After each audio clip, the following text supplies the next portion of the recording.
오늘 주일 예배 3부 예배 드리신 여러분들에게 하나님의 은혜와 축복이 넘치시기를 주님의 이름으로 축원합니다.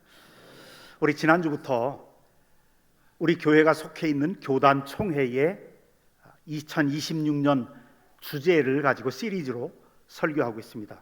용서, 사랑의 시작입니다.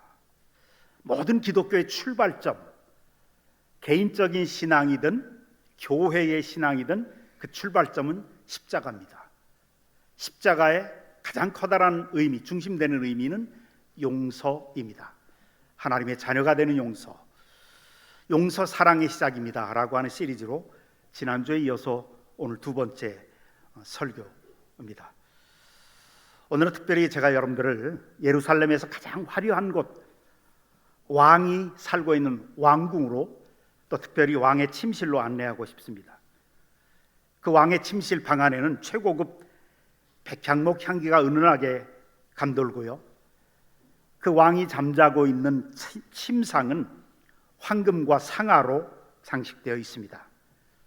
세상 모든 사람들이 부러워할 만한 성공의 정점, 바로 다윗 왕의 침실입니다. 그런데 이상합니다. 그 화려한 침상에 누운 다윗 왕은 잠을 이루지 못하고 있어요. 이리 뒤척 저리 뒤척 하면서 벌써 몇 달째 잠을 이루지 못하는 거예요. 겉으로 보기에는 참 위대한 왕이었고, 여전히 신하들은 그 왕을 존경하고 충성하고 있었습니다. 백성들은 그를 칭송하고 찬양하고 있고, 전쟁을 벌였다 하면 승리하고 아무런 문제가 없어 보입니다. 그런데 지금 다윗 왕은 속이 타들어가고 있어요. 오늘 우리가 읽은 시편 32편은 그 상황을 설명하고 있습니다. 그때의 심정을 이렇게 고백합니다. 내가 종일 신음함으로 내 뼈가 쇠하였나이다. 여름 가뭄의 마름같이 내 진액이 다 빠져나갑니다. 내 영혼의 진액이, 내 심령의 진액이 다 빠져나갑니다. 그렇게 고백하는 시죠. 도대체 무슨 일이 있었던 걸까요? 우리는 그 이유를 너무 잘 알고 있습니다. 1년 전 어느 늦은 오후에 일어난 사건 때문에 그렇죠. 자신의 충실한 부하 우리야 장군의 아내 밧세바를 범했습니다. 그리고 그 여인과 함께 불륜을 계속 저질렀죠. 그리고 그 죄를 임신하니까 그 죄를 덮기 위해서 백방으로 노력을 합니다. 그러나 덮지 못하고 결국은 우리아를 전쟁터 최전방으로 보내서 죽게 만듭니다. 완전 범죄였습니다. 아무도 모르게 처리했습니다. 우리아가 죽자 그 아내 밧세바를 왕궁으로 데리고 와서 자신의 처로 삼았습니다. 아마 세상 사람들은 다윗 왕이 전쟁 과부 밧세바를 거두어 주었다, 자비로운 행동으로 칭송했을지도 모릅니다. 그러나 다윗은 알고 있었습니다. 그리고 하나님도 알고 계셨습니다. 다윗이 겪은 1년 동안의 이 고통, 이것이 무엇을 의미하는지 아십니까? 다윗이 괴로워했던 이유는 그가 하나님의 자녀였기 때문에 그렇습니다. 하나님의 자녀가 아니었다면, 하나님을 믿지 않는 불신자였다면, 그래서 양심이 죽었고 양심이 화인 맞은 사람이었다면 그런 죄를 지어도 아무런 죄책감을 못 느낄 겁니다. 현대의 많은 사람들처럼요, 아무 죄책감을 못 느끼고 편안하게 발 뻗고 잘 자랄 겁니다. 그런데 다윗은 달랐습니다. 하나님의 생명이 그의 안에 있었죠. 성령님이 그 속에 계시는 그 사람은 죄가 들어오면 견딜 수가 없습니다. 마치 우리 눈 속에 아주 작은 티끌 하나만이라도 들어가도 고통스러워서 견딜 수 없이 막 눈물 콧물 다 쏟으면서 괴로워하는 것처럼, 구원받은 성도들은, 그리스도인들은 거룩한 영혼 가지고 있기 때문에 죄라는 이물질을 견디지 못합니다. 그것이 정상입니다. 구원받은 그리스도인들의 정상적인 모습. 다윗이 지금 그 고통을 당하는 거예요. 그리고 다윗을 가장 미치게 만든 것은 하나님의 침묵이었습니다. 예전에 자기가 수금을 타고 찬양을 하면 하나님이 임재하시는 것을 느낄 수가 있었습니다. 그래서 감격스러웠고 찬양만 하면 감동이 스스로 되었었습니다. 자신이 기도하면 즉각적인 응답으로 하나님의 임재하심을 경험했습니다. 그래서 새벽을 깨우면서 하나님과 대화하는 것이 다윗 왕의 가장 큰 낙이었습니다. 그런데 지난 1년 동안 하늘의 문이 닫혔어요. 아무리 찬양을 해도 기쁨이 없습니다. 기도를 해도 아무런 응답이 없었습니다. 하나님이 멀리 떠난 것 같은 단절감, 그것이 다윗의 영혼을 메말라 죽게 만들고 있었습니다. 물론 그는 여전히 왕으로서 국정을 잘 돌보았습니다. 무엇보다도 겉으로는 주일 성수 안식일을 잘 지키면서 철저히 신앙생활을 했습니다. 그런데 하나님은 왜 1년이나 침묵하셨을까요? 다윗을 버리신 걸까요? 아닙니다. 하나님은 다윗이 스스로 입을 열 때까지, 그 골문 상처를 스스로 드러낼 때까지, 다윗이 스스로 자신의 죄를 토설할 때까지 하나님은 더 고통스러운 아픈 마음으로 기다리고 계셨던 것입니다. 그런데 1년이나 기다렸는데 다윗은 스스로 드러내고 자복할 기미가 안 보입니다. 그래서 하나님이 자신의 종 선지자 나단을 보냅니다. 어느 날 나단이 찾아왔습니다. 그리고 다윗에게 나단 선지자는 자신 주위에서 있었던 한 이야기를 들려줍니다. 왕이시여, 제가 알고 있는 어떤 부자가 있는데 그 부자에게 손님이 찾아왔습니다. 이 부자는 손님을 대접하려고 음식을 요리하려고 했는데 자신이 가지고 있는 양 새끼들은 좀 아까웠습니다. 그래서 그 이웃집에, 가난한 이웃집에 마치 딸처럼 키우는 하나밖에 없는 어린 양을 빼앗았습니다. 그리고 그것을 잡아서 요리를 해서 자기 손님을 대접했습니다. 이 이야기를 듣고 있던 다윗이 분노에 벅차오릅니다. 왕으로서의 참 정의감이 발동한 거죠. 그래서 외칩니다. 여호와의 사심을 가리켜 맹세하노니 그 사람은 마땅히 죽을 자라. 그래요. 반드시 내가 재판을 열어서 죽이겠다. 그때 나단 선지자가 다윗의 눈을 정면으로 응시하면서 아주 짧지만 추상 같은 한마디를 던집니다. 왕이시여, 당신이 바로 그런 사람입니다. 한순간에 왕궁에는 숨막히는 정적이 흐릅니다. 왕의 권위로 저 무례한 선지자를 당장 끌어내서 처형할 수도 있었습니다. 아니면 아니다, 그 여자가 나를 유혹했다라고 변명할 수도 있었습니다. 합리화시킬 수도 있었습니다. 그런데 나단 선지자의 그 말, 왕이시여, 당신이 바로 그 사람입니다 라고 했던 이야기를 듣는 순간에 다윗의 영혼 깊은 곳에서 뚝이 터지듯이 마음이 무너져 내립니다. 1년 동안 꾹꾹 눌러왔던 그 고통이,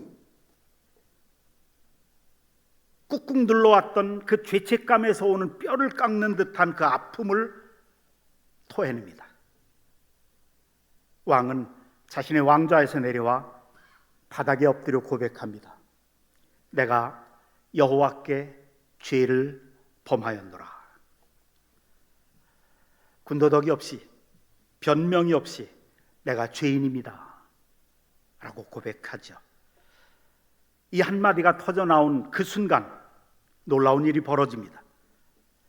1년 동안을 기다리셨던 하나님이 마치 준비하고 계셨던 것처럼 아주 즉각적으로 선지자 나단을 통해서 말씀하십니다.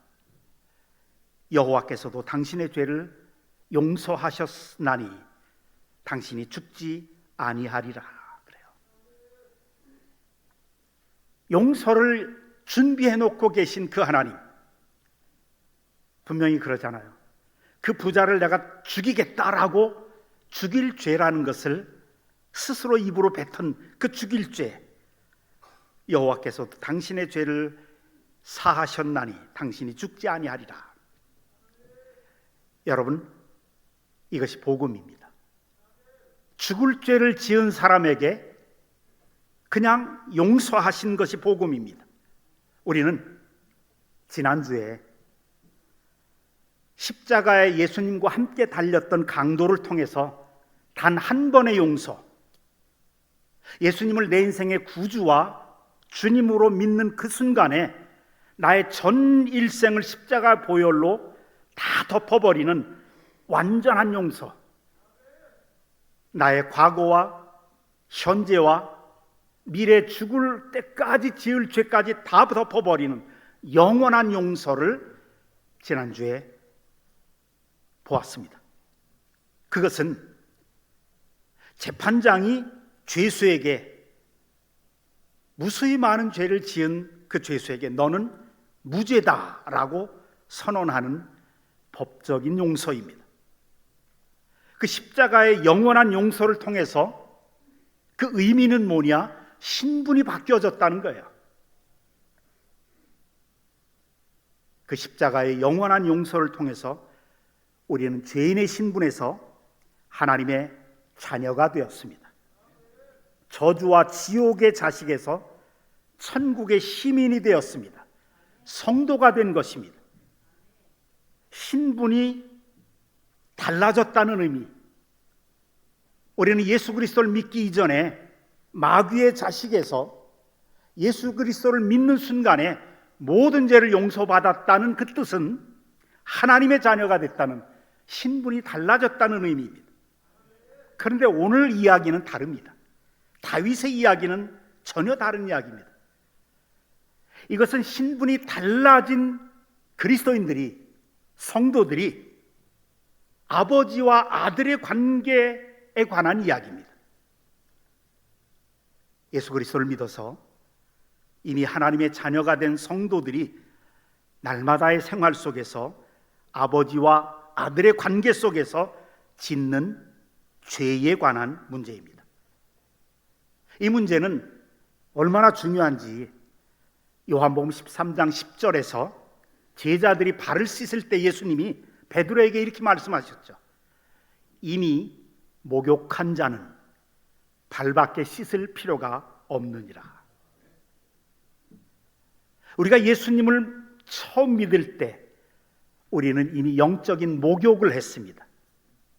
그래서 우리의 신분이 하나님의 자녀로 완전히 바뀌었죠. 구원을 받은 겁니다.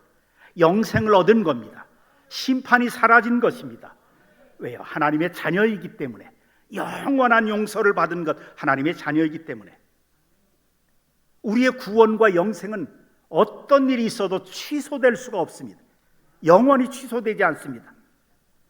다윗이 범죄했다고 해서 하나님의 자녀가 취소된 것은 결코 아닙니다. 하지만 목욕을 한 자녀라도 밖에서 놀다 보면 발이 더러워집니다. 흙탕물이 묻은 발로는 아버지의 그 거룩하고 깨끗한 방에 들어갈 수가 없습니다. 마음이 불안해서 아버지와 마주 앉은 그 식탁에 차마 마주 앉을 수가 없습니다. 우리 그리스도인들의 신앙생활이란 하나님 아버지와 식탁에 마주 앉아서 풍성한 주님 주시는 은혜와 축복을 먹으면서 살아가는 게 신앙생활인데, 마음이 불안해서 아버지 식탁에 마주 앉을 수가 없어요. 아버지와 눈을 맞추면서 아버지 품에 안길 수가 없습니다. 다윗의 지난 1년 동안의 생활이 흙이 묻은 더러운 오물이 묻은 발을 숨기고 아버지 눈을 피해 다니던, 차마 아버지와 식탁을 마주 앉지 못했던 불안한 시간이었죠. 그러다가 이제 다윗이 오늘 본문에 보니까 내가 죄를 범했나이다 라고 하는 자백하는 순간에, 하나님, 아버지, 저 왔습니다. 죄송합니다. 제가 너무 힘들었습니다. 저 다시 안아주세요 라고 하는 아버지와 아들의 관계의 회복의 순간입니다. 아버지와 깨어진 친밀한 교제가 다시 회복된 겁니다.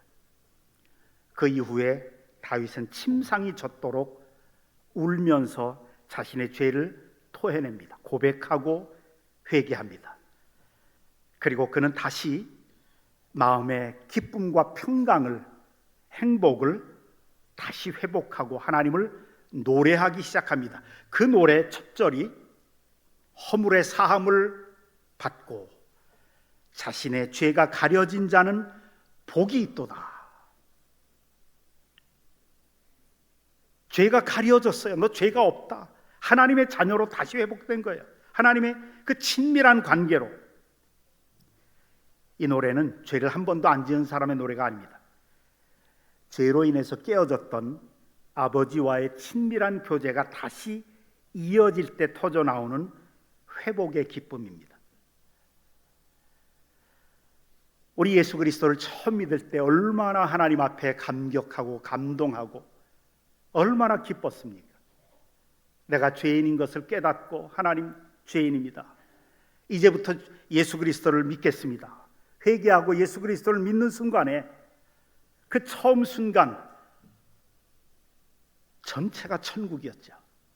눈물 콧물 다 쏟으면서 하나님 자녀가 되는 그 순간에 구원받은 기쁨이 얼마나 컸던지요. 그 기쁨이 왜 사라졌는가? 구원받은 이후에 일상생활 속에서 지었던 그 죄, 고백하지 않은 그 죄가 쌓이면서 죄책감에 눌려있다가, 이 구원받은 기쁨이 죄책감에 눌려있다가 다시 다윗이 고백했을 때 샘솟는 것입니다. 사랑하는 성도 여러분, 우리 그리스도인들이 죄를 고백하지 않은 상태가 지속되면 우리의 신앙은 필연적으로 하나님과의 친밀한 교제가 막히게 됩니다. 우리의 심령과 영혼은 마치 뿌리가 잘린 꽃과 같게 되죠. 겉은 화려하게 보이지만 생명이 공급되지 않고 수분이 공급되지 않으니까 서서히 말라가는 겁니다. 우리 영혼의 은혜가 메말라가고, 다윗의 일년이 그랬던 겁니다. 옛날의 경험으로, 체험으로만 사는 거예요. 자신이 하나님의 자녀로 살아갈 때 지었던 그 1년 전의 그 죄, 그것을 회개하지 않고 계속 쌓아놓고 숨긴 채 시간이 흐르니까 우리 그리스도인들도 자칫 이런 삶을 살 수도 있습니다. 어떤 일이 벌어집니까? 이것은 저의 체험입니다. 죄를 회개하지 않은 상태에서 계속 쌓아놓고 살아가면 마음이 굳어집니다. 영적인 식욕이 사라집니다. 그래서 죄가 쌓여지고 죄가 들어와서 자리를 잡으면 가장 먼저 나오는 증상이 말씀이 들리지 않습니다. 예전에는 꿀송이 같았던 말씀이 이제는 부담스러워요. 그 말씀이 들려지면 나를 찌르는 칼처럼 느껴져서 피하고만 싶습니다. 예배에 참여해도 괜히 부담스러워요. 그래서 죄는 거룩한 기쁨의 살인자입니다. 죄의 또 다른 별명이 기쁨의 살인자라는 별명이 있습니다. 그래서 기도의 문이 막히고 찬양을 불러도 가사가 입술에서만 맴돌 뿐 가슴으로 내려오지 않습니다. 하나님과의 친밀한 교제가 사라진 그 자리에 찾아오는 불안감, 공허감을 덮기 위해서 어떤 사람들은, 어떤 크리스찬들은 간혹 더 열심히 봉사하고 더 열심히 활동합니다. 친밀한 주님과의 교제를 활동으로 대체하라는 거예요. 다윗도 그랬을 겁니다. 1년 동안 죄책감을 덮기 위해서 더 많은 재물을 하나님께 드렸을 거고 더 화려한 종교 의식을 치렀을지도 모릅니다. 결국 그 신앙은 무서운 형식주의로 변질됩니다. 일상생활 속에서 짓는 죄를 해결하지 않으면 교회는 나오지만 하나님을 만나는 감격은 없습니다. 예배는 드리지만 내가 주일 성수했다, 예배를 해치우는 의무가 됩니다. 마치 조화처럼 멀리서 보면 진짜 꽃보다 더 화려하고 시들지 않지만 향기가 없고 벌과 나비가 날아들지 않는 생명 없는 형식주의적인 신앙생활에 빠집니다. 여러분, 오늘 우리의 마음은 어떻습니까? 혹시 예배를 드려도 감격이 없고 기도를 해도 허공을 치는 것 같고 봉사는 하는데 기쁨은 없고 짜증만 늘어가고 있고 말씀을 읽고 거기에 흥미가 별로 없어요. 찬송을 불러도 그냥 덤덤하고 나는 기도 응답 받을 자격이 없는 것 같고 축복받을 자격이 없는 것 같이 느껴집니다. 그러나 성경은 우리에게 분명하게 이 상태를 해결할 수 있는 방법을 제시합니다. 그것이 요한일서 1장 9절이죠. 만일 우리가 우리 죄를 자백한다는 거예요. 지은 죄들을 낱낱이 하나하나 주님께 아뢰는 게 자백입니다. 하나님, 어제 지었던 모든 죄를 용서해 주십시오. 이건 자백이 아닙니다. 주님 앞에 지었던 죄들을 낱낱이 자백하면 그분은 믿음직스럽고 미쁘시고 의로우사 우리 죄를 사하시며 용서하시며 우리를 모든 불의에서 깨끗하게 하실 것이요, 모든 불의에서, 다시 말하면 자백을 하다가 생각이 나지 못해서 이미 잊어버려서 자백하지 못한 죄가 있더라도 그 모든 불의에서 그것까지도 깨끗하게 용서해 주신다는 약속입니다. 주님이 제자들에게 친히 하신 말씀이죠. 이미 목욕한 자는 발밖에 씻을 필요가 없느니라. 죄를 고백하는 것은 우리의 더러워진 발을 씻겨주시고 다시 그 따뜻한 품 안에 안아주시기 위한 주님의 사랑의 초대입니다. 힘들었지? 네가 고백하지 않은 죄를 토해내지 못해서 너 마음고생 많이 했다. 이제 씻고 다시 시작하자 라고 하시는 아버지 하나님의 말씀, 음성입니다. 제가 젊었을 때 군대 생활할 때 이런 기간이 있었습니다. 6개월 동안 갑자기 변화된 달라진 환경과 누구나 다 마찬가지지만 힘든 훈련 하다 보니까 기도하는 것을 그냥 건너뛸 때가 많았습니다. 하루, 이틀, 사흘 기도를 안 하다 보니까 죄 고백을 안 했습니다. 죄 고백을 안 하니까 고백하지 않은 죄가 쌓이기 시작합니다.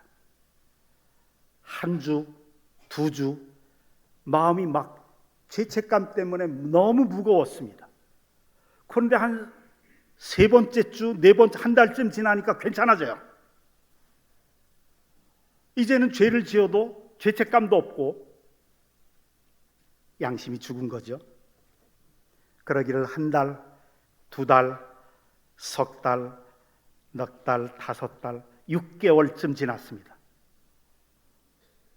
근데 무거운 돌덩어리가 마음속에 있는 거예요. 너무 고통스러운 거예요. 군대 생활이 힘든 게 아니라 마음속에 주님과의 친밀한 교제가 깨졌다는 이 사실이 너무 큰 거예요. 이 영적인 심령의 고통이 어느 날 도저히 견딜 수가 없어서 밤에 야간 근무를 마치고 새벽 2시에 내무반에 들어와서, 그 당시 제가 신우회 회장이었기 때문에 교회 열쇠를 제가 가지고 있었습니다. 곧바로 캄캄한 교회에 들어가서 거기 깜깜한 데서 하나님을 찾기 시작했습니다. 성령님, 내가 그동안 너무도 많은 죄를 지었는데 이 죄를 생각나게 해 주시옵소서. 제가 죄 고백하고 회개하고 싶은데 회개가 안 됩니다. 성령님, 회개할 수 있도록, 고백할 수 있도록 도와주옵소서. 성령님께서 역사하시는데 하나하나씩 어디서 하나님의 마음을 슬프게 했는가가 생각나기 시작합니다. 저는 하나씩 죄를 고백하기 시작했습니다. 동이 터오고 하루의 일과가 이제 시작될 순간까지 낱낱이 죄를 고백했습니다. 그런데 그때 죄를 다 고백하고 하나님 앞에 용서해 주셔서 감사합니다라고 하는 기도하는 순간에 정말 엄청난 기쁨이, 그 옛날에 구원받았을 때 최초에 거듭나고 구원받았을 때 그 구원의 기쁨이 다시 밀려오기 시작하는데, 감격과 기쁨과 감동스러운 것이 밀려오면서 다시 신앙을 회복할 수가 있었습니다. 허물의 사함을 받고 자신의 죄가 가려진 자는 복이 있도다. 이 복, 내가 이르기를 내 허물을 여호와께 자복하리라 하고 주께 내 죄를 아뢰고 내 죄악을 숨기지 아니하였다니 주께서 내 죄악을 사하셨나이다. 죄를 깨끗이 용서받았다는 그런 확신과 감격 속에서 군대 생활을 이겨낼 수가 있었습니다. 그 이후로 저는 죄를 지을 때마다 모든 것을 스톱하고 하나님 앞에 죄를 고백하고 또 시작을 합니다. 그러면서 하나님은 점점 성령의 능력으로 죄 짓는 횟수를 점점 줄여주시는 그런 것을 경험합니다. 사랑하는 성도 여러분, 죄를 고백하는 것을 더 이상 미루지 마십시오. 어쩔 수 없었다, 다른 사람 다 그렇게 사는데 하면서 변명하지 마십시오. 다른 사람은 다른 사람이고 우리 속에는 하나님의 생명이 있고 성령께서 계시고 거듭난 사람, 성도로서의 성령에 감동된 양심이 살아있기 때문에 성령께서 깨닫게 하실 때 그냥 하나님 앞에 고백하는 게 좋습니다. 죄를 토설하면 영혼이 살아납니다. 우리 영혼의 가뭄이 끝나고 은혜의 단비가 내릴 것입니다. 그러면 이제 영의 눈이 떠지면 하나님이 우리를 위해서 내려주신 그 많은 은혜, 그 많은 축복이 보이기 시작합니다. 내가 지금 당한 고난보다 얼마나 많은 은혜와 축복을 하나님이 주셨는가가 보여지기 시작하고 감사가 나오기 시작합니다. 영혼의 가뭄이 끝나고 은혜의 홍수가 몰려오는 겁니다. 서먹서먹했던 하나님과의 관계가 다시 친밀해지고 대화도 하기 힘들었던 아버지 하나님과의 교제가 회복되는 것, 이것이 발을 씻는 자가 누리는 특권입니다. 오늘 그 회복의 은혜가 저와 여러분의 심령 가운데 그리고 우리 교회 가운데 충만하게 임하시기를 주님의 이름으로 축원합니다.